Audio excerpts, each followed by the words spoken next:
ওই গাছকে বলা হয় সাহাবী গাছ। কিয়ামত পর্যন্ত ওই গাছ থাকবে। এটা হলো বিশ্ব নবীর মুজিজা, ঠিক কিনা বলেন? আল্লাহ রসুলের বরকতের কারণে মৃত গাছ সাথে সাথে জীবিত হয়ে আল্লাহ রসুলের মাথার উপরে ডালপালা গজায় দিছে। সেই গাছ আজও পর্যন্ত আছে। শুধু এখানে শেষ না রে যুবক। কোন নবীর উম্মত? জীবনও তো কোনোদিন নবীজির জীবনী পড়লা না, কোনোদিন নবীজির সিরাতের কিতাব পড়লা না। কোন নবীর উম্মত?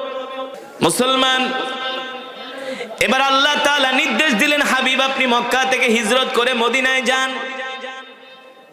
সাইয়েদনা আবু বকর সহ আল্লাহর নবী মক্কা থেকে হিজরত করে মদিনায় রওনা করলেন। সাইয়েদনা আবু বকর সাথে কিছু খাবার দাবার নিয়ে নিলেন। 2-3 দিন জার্নি করতে করতে আল্লাহর নবী ক্লান্ত হয়ে যান। সাইয়েদনা আবু বকর বলেন, আমি দেখি